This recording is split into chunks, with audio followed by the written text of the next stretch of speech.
नमस्कार दोस्तों, इस वीडियो में हम आपके लिए लाए हैं फिजिक्स का मॉडल क्वेश्चन पेपर आकांक्षा एग्जाम जो कि आपका 3 मार्च को होने वाला है, उसी का ये वीडियो है। इसमें हम लोग 40 क्वेश्चन जो फिजिक्स के हैं वो देखेंगे। मैथ के भी क्वेश्चन आपको अपलोड करेंगे। हाँ, एक चीज़ आपको बता दें, फिजिक्स के क्वेश्चन बहुत ही औसत दर्जे के रहते हैं, बहुत काफ़ी ज़्यादा हाई लेवल के नहीं रहते हैं। लेकिन हाँ, मैथ के क्वेश्चन आपके अनुसार थोड़े से हट के रहते हैं, क्योंकि थोड़ा सिलेबस आउट ऑफ सिलेबस जो है क्वेश्चन पूछा जाता है।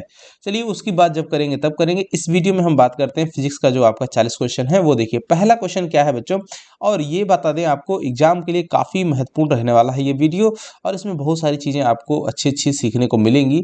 तो वीडियो को अंत तक देखते रहिएगा और एक लाइक जरूर कर दीजिएगा बच्चों। देखिए पहला जो क्वेश्चन है, ओम के नियम का निरूपण करने वाला वक्र है, जो कर्व है, देखिए the curve representing Ohm's law, right. तो क्या होता है, V is directly proportional to I या फिर V equal to R into I, right. तो यहां से अगर V अपॉन I करते हैं तो R आता है। R क्या है? R is a constant, right, is a constant, एक नियतांक है। अब जैसे V और R के बीच में आप ग्राफ खींचते हो, इस पे V और V R नहीं, V और ये I है, तो आपका ग्राफ ये मिलता है V अपॉन आई वाला, और ये आपका रेजिस्टेंस के बराबर होता है। तो हम कह सकते हैं कि ग्राफ जो होता है वो क्या होता है, एक लीनियर ग्राफ होता है। ऑप्शन नंबर 1 सही हो जाएगा, रेखीय इसका सही आंसर होगा। 2 नंबर क्वेश्चन देखिए, कैसे आपको करना है, बहुत सारी चीजें हैं। एक बंद परिपथ में वोल्टता तथा विद्युत धारा, वोल्टता V और विद्युत धारा I, इनके बीच में क्या रिलेशन होता है। तो अभी आपको बताया V is directly proportional to I, V upon I ये रिमेन्स क्या होता है, कांस्टेंट होता है। तो V अपॉन आई जो होता है वो क्या होता है, स्थिर रहता है। ऑप्शन नंबर 3 सही हो जाएगा, रिमेन्स कांस्टेंट, जो कि ओम का नियम ही है। देखिए 3 नंबर क्वेश्चन देखिए बच्चों, निम्नलिखित में से कौन एक ऊर्जा स्रोत का प्रकार नहीं है। ऊर्जा स्रोत देखिए, जनरेटर भी होता है, सोलर सेल की बात कर रहा है इंग्लिश में देखिए, और बैटरी भी होता है, जनरेटर भी होता है। तो रिहोस्टेट जो है ये आपका एग्जाम्पल नहीं है। ऑप्शन नंबर 3 आपका सही हो जाएगा। देखिए 3 रेजिस्टेंसेस है, 3 resistances with value 2 ohm, 3 ohm, 5 ohm are connected in parallel, the equivalent resistance क्या होगा इसका। तो देखिए पैरेलल तो 1/r वाला फार्मूला लगा दीजिए, 1/2 प्लस 1/3 प्लस 1/5, राइट। 2 3 6 पंचे 30, इसका एलसीएम हो जाएगा, और 2 से ये 15 बार में, 3 से ये 10 बार में, 5 से ये 6 बार में हो जाएगा। 10 6 16 और 15 कितना हो जाएगा, 10 10 20, और 6 5 11, 15 25 6 31, 31/30। तो R बराबर क्या हो जाएगा, 30/31 ओम। ये आपका सही हो जाएगा। 31/30 ओम कौन सा वाला है, ऑप्शन नंबर 1 है, ये सही हो जाएगा बच्चों। कैसा आपको करना है, देखिए the SI unit of power, right. P equal to क्या होता है, W अपॉन टी होता है, यानी कि जूल प्रति सेकंड, या फिर इसी को वैट हम लोग कहते हैं। तो इसका सही आंसर क्या हो जाएगा, वॉट, राइट। शक्ति का मात्रक क्या होता है, SI इकाई वॉट होती है। आगे बढ़िए, देखिए विद्युत आवेश के प्रवाह की दर क्या होती है, विद्युत धारा, राइट। तो जो विद्युत आवेश प्रवाह की दर यानी कि Q अपॉन टी जो होता है, ये किसके बराबर होता है, I के। तो Q इक्वल टू आपका IT, एक ये भी फार्मूला जनरेट होता है, राइट, जहाँ Q क्या है, आवेश, और T है टाइम, कि इतने समय में कितना आवेश प्रवाहित हो रहा है। तो ये आपका करंट I के बराबर होता है। विद्युत धारा इसका सही आंसर हो जाएगा। आगे देखिए 7 नंबर क्वेश्चन देखिए, कैसे आपको ऑप्शन को टिक करना है ये सब आपको पता चल रहा है इसमें। एक तार का प्रतिरोध, एक चालक तार का प्रतिरोध व्युत्क्रमानुपाती किसके होता है। देखिए जो R होता है वो डायरेक्टली डिपेंड करता है L पे, और R डायरेक्टली डिपेंड करता है, इनवर्सली प्रोपोर्शनल होता है जो क्रॉस सेक्शनल एरिया होता है उसके। सो R इज डायरेक्टली, अब यहाँ से कंबाइन करके R is directly proportional to L/A। तो हमको क्या दिख रहा है, जो क्रॉस सेक्शनल एरिया होता है उसी के आपको इनवर्सली प्रोपोर्शनल होता है। तो इसका सही आंसर क्या हो जाएगा बच्चों, जो आपका है अनुप्रस्थ काट का क्षेत्रफल, वो आपका सही हो जाएगा। ऑप्शन नंबर देखिए यहाँ पे 2 नंबर में दिया हुआ है, यानी कि अनुप्रस्थ काट का क्षेत्रफल। आगे देखिए 8 नंबर क्वेश्चन कह रहा है, अवतल दर्पण में प्रतिबिंब का आकार जो होता है, उस जो वस्तु होती है उसकी पोजीशन, यानी पोजीशन ऑफ ऑब्जेक्ट इस पे डिपेंड करती है। 2 नंबर इसका सही हो जाएगा। 9 नंबर क्वेश्चन देखिए, कह रहा है पावर ऑफ मैग्नीफाइंग ग्लास, जो मैग्नीफाइंग ग्लास का पावर होता है उसका निकालने वाला फार्मूला जो होता है वो 2 नंबर वाला फार्मूला है। 1m इक्वल टू होता है 1+d/f, ये फार्मूला होता है मैग्नीफाइंग ग्लास का जो है पावर निकालने का। आगे देखिए in human I image is formed. देखिए मानव नेत्र में जो प्रतिबिंब तैयार होता है वो आपका रेटिना पर तैयार होता है। ऑप्शन नंबर 3 आपका सही हो जाएगा। सभी को पता होगा रेटिना को दृष्टि पटल भी कहते हैं बच्चों, लेकिन इंग्लिश में एक ही नाम होता है ऑन रेटिना, राइट। तो इसका सही आंसर हो जाएगा ऑन रेटिना। आगे देखिए 11 नंबर क्वेश्चन है कि for diverging lens focal length क्या होती है, राइट। अपसारी लेंस के लिए ई बोल रहा है। तो अपसारी लेंस होता है अवतल, आपको बता दें अवतल लेंस को क्या बोलते हैं, डाइवर्जिंग लेंस। और कन्वर्जिंग लेंस की बात अगर करेगा तो उत्तल होता है, राइट। उत्तल को कन्वर्जिंग लेंस कहते हैं या अभिसारी लेंस कहते हैं। तो उत्तल लेंस की जो फोकल लेंथ होती है, फोकल डिस्टेंस होती है, वो आपकी प्लस पॉजिटिव होती है, जबकि अवतल की क्या होती है, नेगेटिव। तो सो इसका आंसर क्या हो जाएगा बच्चों, 2 नंबर सही हो जाएगा, ऋणात्मक होती है अवतल लेंस। तो थोड़ा सा नाम को भी आपको ध्यान रखना है, अवतल उत्तल नहीं दिया हुआ, अपसारी अभिसारी दिया हुआ पुराना नाम। 12 नंबर क्वेश्चन है reflection by rough surface is called. देखिए इरेगुलर रिफ्लेक्शन कहलाता है। क्या होता है, इरेगुलर रिफ्लेक्शन। 2 नंबर ऑप्शन आपका सही हो जाएगा। और अगर प्लेन सरफेस से होता है तो वो रेगुलर रिफ्लेक्शन कहलाएगा। आगे देखिए 13 नंबर क्वेश्चन है quantity which does not change during refraction, right. तो रिफ्रैक्शन जो होता है उसमें आपका जब भी लाइट जो है एक मीडियम 1 है, ये आपका मीडियम 2 है, एक माध्यम से दूसरे माध्यम में जब जाती है लाइट तो उसकी क्या हो जाती है, वेलोसिटी बदल जाती है। v1 है v2 है तो वेलोसिटी बदल जाएगी। और v equal to n into lambda formula होता है। तो आप यहाँ देखे होंगे v is directly proportional to lambda. जब v चेंज होगा तो लेमडा भी चेंज होगा। और ये n जो है आपकी फ्रीक्वेंसी है, so the frequency will be unchanged, right. और इसकी डायरेक्शन भी बदल जाती है। देखिए वेलोसिटी बदली तो डायरेक्शन बदल गई, लेमडा बदल गया। कौन नहीं बदलता है भाई, तो फ्रीक्वेंसी जो है आपकी नहीं बदलती है। तो ऑप्शन नंबर 3 आपका सही हो जाएगा। काफी इंपॉर्टेंट क्वेश्चन है और अच्छा क्वेश्चन है। 14 नंबर क्वेश्चन देखिए इन कंपाउंड माइक्रोस्कोप। देखिए चौथा नहीं है, 14 नंबर का क्वेश्चन है, 14 नंबर का, राइट। तो in compound microscope as compare to eyepiece objective lens has, right. So objective lens has small focal length, right. Small focal length होती है किसका, ऑब्जेक्टिव लेंस जो होता है उसका आई पीस के मुकाबले, राइट। तो आई पीस की तुलना में जो ऑब्जेक्टिव लेंस होता है उसकी स्मॉल फोकल लेंथ होती है। अगला 15 number question one of the angles of right angle prism is 45 degree. याद रखना इसको। तो जो समकोण प्रिज्म होता है उसमें आपका एक कोण कितना होता है, 45। एक कोण ही नहीं, दोनों कोण इस तरह से देखिए फॉर्म बनता है। ये 90 रहेगा, ये 45 डिग्री पे रहता है, ये 45। ये ऐसा समकोण प्रिज्म के लिए होता है। तो इसका सही आंसर ऑप्शन नंबर 2 हो जाएगा बच्चों। अब अगले क्वेश्चन में बात करते हैं 16 number. After refraction by lens ray parallel to principal axis pass through. आपको पता होगा, देखिए कह रहा है रिफ्रैक्शन बाय लेंस। देखिए लेंस द्वारा जो अपवर्तन होता है उसके बाद मुख्य अक्ष के समांतर किरण गुजर रही है। मुख्य अक्ष के ध्यान देना, जैसे यहाँ पे आपका कोई भी लेंस है, इसमें मुख्य अक्ष के समांतर अपवर्तन के बाद आपका मुख्य अक्ष के समांतर जा रही है। इसका मतलब कहीं ना कहीं वो उसके फोकस से होकर के पास कर रही है, राइट। लाइट कहाँ से आ रही है, उसके फोकस से होकर के आ रही है। क्योंकि फोकस से जब होकर के जाती है तो क्या होता है, मुख्य अक्ष के समांतर अपवर्तन के बाद लाइट जाने लगती है। तो ऑप्शन नंबर 3 आपका सही हो जाएगा, फोकल पॉइंट। अगला है देखिए 17 number question. If the power of a lens is 2 dioptre. देखिए P इक्वल टू है आपका 2 dioptre, then its focal length P equal to होता है 1/f, जहां f किस में होती है, मीटर में। सो f इक्वल टू 1/d हो जाएगा, सॉरी यहाँ हाँ 1/p हो जाएगा। तो बराबर जहां ये आपका क्या लिख दिया जाएगा 1/2, और इसको करिएगा तो 0.5, और ये किस में आएगा, मीटर। 0.5 मीटर का मतलब 1/2 मीटर। और सॉरी यहाँ पे लिखा हुआ है तो ये मीटर इनवर्स हो जाएगा, यानी मीटर की पावर माइनस होनी है। ये देखिए यहाँ पे लिखा गया है मीटर इनवर्स नहीं, यहाँ मीटर ही होना चाहिए। फोकल लेंथ देखिए P इक्वल टू 1/f, तो f इक्वल टू हो जाएगा 1/p, राइट। तो यहाँ पे मीटर इनवर्स नहीं रहेगा बच्चों, यहाँ पे सीधा सीधा आपका 0.5 मीटर रहेगा, राइट। ऑप्शन नंबर 1 आपका सही हो जाएगा। आगे बढ़िए देखिए 18 नंबर क्वेश्चन है the ratio of angle of incident, यानी कि साइन आई बटे साइन आर की बात कर रहा है। ये क्या होता है, कांस्टेंट होता है, जो कि क्या कहलाता है, स्नेल्स लॉ कहलाता है। ऑप्शन नंबर 4 बच्चों सही हो जाएगा। आपका जो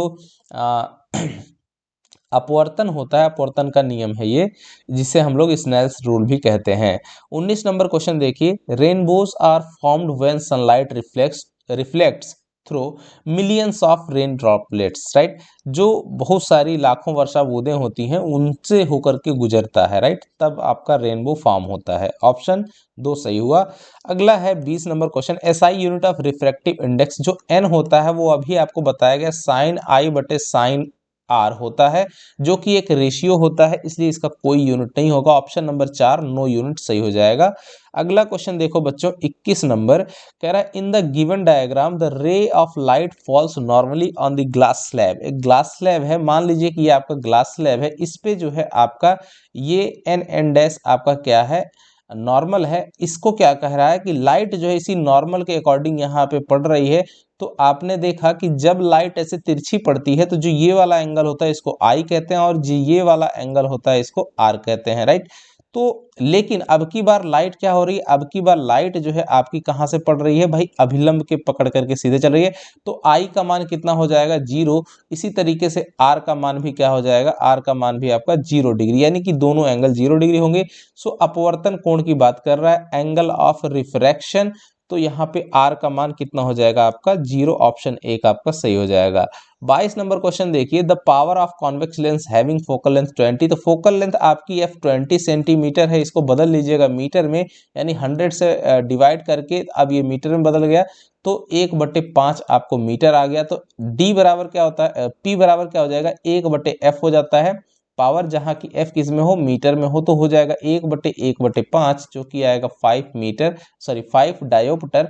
और वो भी आपका कह रहा है उत्तल लेंस है, तो फोकल डिस्टेंस क्या होगी, पॉजिटिव, यानी कि प्लस का 5 डायोप्टर इसकी फोकल लेंथ हो जाएगी। फोकल लेंथ नहीं डियर, इसकी पावर हो जाएगी, पावर p, राइट। तो पावर +5 डायोप्टर, ऑप्शन नंबर 2 आपका सही हो जाएगा। चलिए देखते हैं 23 नंबर क्वेश्चन बच्चों, मुख्य अक्ष के समांतर चलने वाली प्रकाश किरणें अपवर्तन के बाद क्या हो जाती हैं, मुख्य अक्ष पर काटती हैं। मुख्य अक्ष पे जहां काटती हैं उसको मुख्य फोकस कहते हैं। तो ऑप्शन जो पहला वाला है यही सही है, बाकी सब के सब तीन के तीनों फिगर आपके गलत हैं, तो यहाँ पे पहला सही हो जाएगा। आगे बढ़ते हैं, देखिए 24 नंबर कह रहा है मैग्नेटिक फील्ड, जो 24 नंबर में देखिए क्या बोल रहा है, कह रहा है कि magnetic field inside a long straight solenoid carrying current, right. जो सोलेनॉइड होता है, जैसे आपका इस तरह से ये पाइप के ऊपर में बना करके जो ऐसे तार लपेट करके बना रहता है, तो ये एक मैग्नेट की भांति काम करता है, राइट। तो ये मैग्नेट की भांति काम करता है, तो ये एकदम सेम टू सेम जैसे मैग्नेट में निकलती है किरणें, जो है मैग्नेटिक फील्ड्स, एकदम सेम वैसे ही ये भी निकलता है। तो ये आप देख रहे होंगे और इसके बीच में ये लाइनें कैसी होती हैं, बिल्कुल समांतर। जब जब आपका लाइनें समांतर होती हैं, इसके बीच में ही कह रहा है करंट, देखिए magnetic inside a long state, तो इसके अंदर में ये जो आपकी चुंबकीय क्षेत्र रेखाएं होती हैं वो कैसी होती हैं, स्ट्रेट होती है, यानी कि इनके हर जगह पर जो चुंबकीय क्षेत्र होता है वो क्या होता है, एक समान होता है, राइट। तो एक समान सभी बिंदुओं पर क्या होता है, एक समान, इसके अंदर, किसके अंदर, इस सोलेनॉइड के अंदर। तो सही आंसर हो जाएगा सभी बिंदुओं पर समान होता है। अगले देखिए, red light is used in traffic signals, क्यों क्यों यूज किया जाता है, क्यों, क्योंकि रेड जो लाइट होती है वो डिसअपियर्स लीस्ट, यानी कि लाल रंग का जो प्रकीर्णन होता है वो सबसे कम होता है, इसी वजह से वो दूर से ही दिखती है। आगे देखिए 26 number, mirrors is an example of, right. जो 26 नंबर है, देखिए मिरर्स किसका एग्जाम्पल है, तो refraction and total internal reflection of light का एग्जाम्पल होता है, यानी कि दोनों घटनाएं होती हैं, एक तो रिफ्रैक्शन यानी अपवर्तन और पूर्ण आंतरिक परावर्तन, दोनों घटनाएं होती है। ऑप्शन नंबर 3 सही हो जाएगा।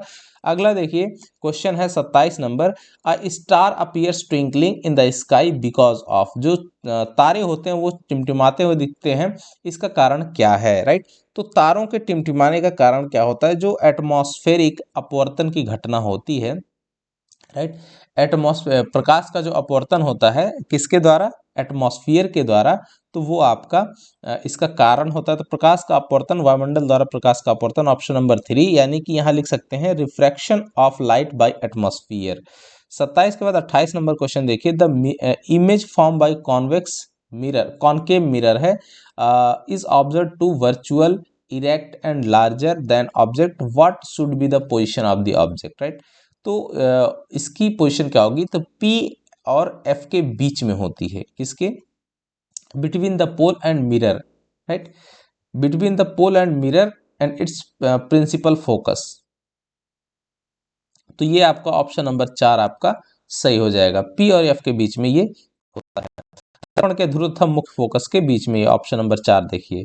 अगला है 29 क्वेश्चन है, देखिए, no matter how far you stand from a mirror your image appears erect, the mirror is likely to be. तो देखिए, दर्पण से आप जितना भी दूर खड़े हो, आपका जो इमेज है वो सीधा ही दिखाई पड़ेगा। सीधा दिखाई पड़ने का मतलब है कि इमेज कैसा बन रहा है बच्चों, जो सीधा इमेज होता है वो आपका आभासी इमेज होता है या काल्पनिक इमेज होता है, राइट।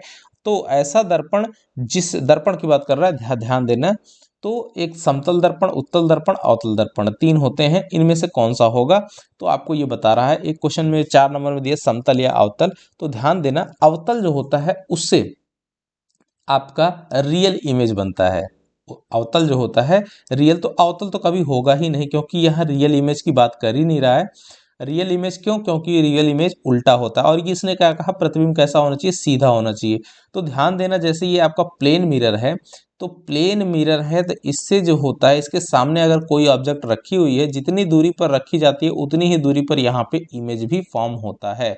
और तो क्या होता है, ये जैसा रहेगा वैसे ही सीधी इमेज भी बनती है। ये ऑब्जेक्ट हो गया, ये आपकी इमेज हो गई। तो एक तो हो गया समतल। अब फट से तुरंत समतल पे ही मत लगा देना, रुको जरा, थोड़ा सा सब्र करिए। और भी देखिए, जो उत्तल दर्पण होता है, उत्तल दर्पण, राइट, उत्तल दर्पण आपका इस तरह से बनता है।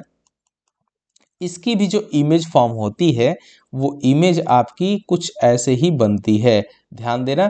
फिर क्या होता है, ये आपका दर्पण के पीछे यानी कि इमेज कैसी बनती है, इसकी इसकी भी इमेज काल्पनिक होती है, यानी कि सीधी होती है। तो इसका सही आंसर है या तो समतल या फिर उत्तल। तो यहाँ समतल या अवतल ना लिख करके ये गलत लिखा हुआ है, यहाँ इसको उत्तल लिखना चाहिए था, राइट। और ये आपका सही हो जाएगा। तो समतल या उत्तल दोनों में से कोई एक ये दर्पण हो सकता है, जिसमें आपका क्या होता है, चाहे जितना भी दूर खड़े हो, प्रतिबिंब आपका सीधा ही दिखाई पड़ेगा, राइट। बस इतने से मतलब कह रहा था। 30 number question, in a practical electric motor जो कॉइल होती है उसको हम लोग आर्मेचर कहते हैं, राइट। ऑप्शन 1 सही हो जाएगा। अगला क्वेश्चन देखिए बच्चों, यहाँ पे 31 नंबर है, which are the following properties of a proton can change while it moves freely in a magnetic field. ये क्वेश्चन का आंसर आपको बताना है। मैं आपको बता देता हूँ कि देखिए, जब जो है कोई प्रोटॉन किसी मैग्नेटिक फील्ड में मूव करता है, तो उसका उसका जो वेलोसिटी होता है और मोमेंट, इसकी क्या, velocity end moment, momentum, velocity and momentum will will changed, right. तो वेलोसिटी और मोमेंटम इसकी चेंज हो जाती है, लेकिन यहाँ पर मोमेंटम तो दिया हुआ है बच्चों, वेलोसिटी नहीं है, उसकी जगह पे स्पीड दिया हुआ है। तो थोड़ा सा कंफर्म नहीं है कि हम इसमें कौन सा ऑप्शन टिक करें। तो आपको क्या लगता है कि इसमें कौन सा ऑप्शन सही होगा, वो हमको कमेंट करके जरूर बताइएगा। चलिए बढ़ते हैं आगे। सही आंसर है कि ये दोनों क्वांटिटी चेंज होती हैं, ज़्यादा मात्रा में वेलोसिटी, कम मात्रा में मोमेंटम आपका चेंज होता है। लेकिन सही क्या होगा इसमें से आपको बताना है, क्या स्पीड होगा, क्या मोमेंटम होगा, क्या होगा। चलिए आगे देखिए 32 number, the phenomena of electromagnetic induction is. तो इलेक्ट्रोमैग्नेटिक इंडक्शन जो होता है, वो जो घटना होती है वो किस चीज पर आधारित है, प्रेरण की घटना, विद्युत चुम्बकीय प्रेरण। देखिए, चुंबकीय किसी वस्तु को आवेशित करने की प्रक्रिया बिल्कुल नहीं, किसी कुंडली के आर पार विद्युत प्रवाहित करने के फलस्वरूप चुंबकीय बिल्कुल नहीं होता है। चुंबक तथा कुंडली के बीच आपेक्षिक गति करने से जो है प्रेरित विद्युत, बिल्कुल। ये 3 नंबर आपका दिया हुआ है जो कि सही है। आगे देखिए question number 33, the device use for producing current is called an, right. विद्युत धारा उत्पन्न करने वाला जो उपकरण होता है उसको विद्युत जनरेटर कहते हैं, राइट। जनरेटर ऑप्शन नंबर 1 आपका सही हो जाएगा। 34 क्वेश्चन देखिए बच्चों, at the time of short circuit, जो शॉर्ट सर्किट होता है, the current in the circuit वो क्या हो जाती है, instantly increase, right, increase heavily. तो आपका ऑप्शन नंबर 3 ये सही हो जाएगा। भारी रूप से क्या हो जाती है, करंट बढ़ जाती है। 35 नंबर क्वेश्चन देखिए, person suffering from myopia are advise to use. जो 35 है, देखिए मायोपिया क्या होता है आपका, निकट दृष्टि दोष होता है, और लॉन्ग साइटेडनेस आपका दूरदृष्टि दोष हो गया। अब आपका जो है देखिए, इसका जो सही आंसर देखिए, कॉन्वेक्स लेंस है, कॉन्केव लेंस है, प्लेन कॉन्वेक्स लेंस है ना, और फिर प्लेनो कॉन्केव लेंस है। तो इनमें से इसका सही आंसर क्या हो जाएगा, अवतल लेंस का यूज किया जाता है। अवतल लेंस का मतलब कॉन्केव लेंस, ऑप्शन नंबर 2 आपका सही हो जाएगा। आगे बढ़ते हैं, देखिए 36 नंबर क्वेश्चन है, कह रहा है 6.2 ओम प्रतिरोध वाले किसी प्रतिरोधक को बहुत ही नगण्य प्रतिरोध वाले तार 5 वोल्ट भी आपको दिया हुआ है 5 वोल्ट, राइट, और इसकी बैटरी से जोड़ा जाता है। प्रतिरोधक में धारा आई का मान कितना दिया हुआ है, 0.4 एम्पियर। उत्पादित कुल शक्ति P इक्वल टू क्या होता है बच्चों, P इक्वल टू होता है VI, right, P equal to VI होता है। तो दोनों को मल्टीप्लाई कर दीजिए, 5 गुणे 0.4 तो 5 चौक 20 यानी कि 2.0 आपका हो जाएगा। ये क्या चीज पूछ रहा है, इतना वाट हो जाएगा। तो 2 वाट इसका सही आंसर ऑप्शन नंबर 1 हो जाएगा। आगे देखिए 37 नंबर कह रहा है, by increasing the temperature of the resistance of a conductor, right. तो किसी कंडक्टर का जब हम रेजिस्टेंस क्या कर देते हैं, इंक्रीज कर देते हैं, sorry, by increasing the temperature, अगर टेम्परेचर इंक्रीज कर देते हैं तो रेजिस्टेंस पर क्या असर पड़ेगा, किसी कंडक्टर के रेजिस्टेंस पे क्या असर पड़ेगा, तो भाई वो भी बढ़ जाता है। ऑप्शन नंबर 1 आपका सही हो जाएगा। टेम्परेचर बढ़ा तो रेजिस्टेंस भी बढ़ा, ये घटेगा अगर तो रेजिस्टेंस भी कम हो जाएगा, इतना याद रखिए। 38 नंबर क्वेश्चन है, as compare to short wire long wire क्या होगा। देखिए ये एक छोटा तार है, इसका रेजिस्टेंस R है, ये इसका बड़ा हो गया, इसका डबल हो गया, तो भाई इसका रेजिस्टेंस 2R हो जाएगा। क्यों, R is directly proportional to L, लंबाई बढ़ने पर रेजिस्टेंस भी उसी अनुपात में बढ़ जाता है बच्चों। तो इसका मतलब है कि छोटे तार की अपेक्षा जो बड़ा तार होता है उसका रेजिस्टेंस क्या होता है, मोर हो जाएगा, यानी कि ज्यादा हो जाएगा, अधिक प्रतिरोध होता है। पहला सही हो जाएगा। 39 देखिए बच्चों, current produce by AC generator, AC generator से ही एसी करंट यानी कि अल्टरनेटिंग करंट आपका प्रोड्यूस होगा, ऑप्शन ए, जिसको हिंदी में प्रत्यावर्ती धारा बोलते हैं। 40 और लास्ट क्वेश्चन नंबर है, देखिए बच्चों, भू संपर्क तार के जरिए बहुत बड़े पैमाने की धारा बहती है, क्यों ऐसा होता है, क्योंकि जो है इसका रेजिस्टेंस किसका, अर्थ का जो होता है वो बिल्कुल लो होता है। पहला ऑप्शन सही हो जाएगा। बिल्कुल लो होने का रेजिस्टेंस मतलब ये होता है कि जो धारा होगी उसके बहने के लिए रास्ता बहुत स्मूथ होगा। ठीक है बच्चों, आई होप कि आपको काफ़ी अच्छा लगा होगा और आपको आकांक्षा एग्जाम में काफ़ी मदद करेगा ये वीडियो। तो इसी उम्मीद के साथ में मिलेंगे जल्द ही आपके लिए कुछ और भी सब्जेक्ट के वीडियो लेकर के आकांक्षा वाले। तब तक के लिए नमस्कार, जय हिंद बच्चों।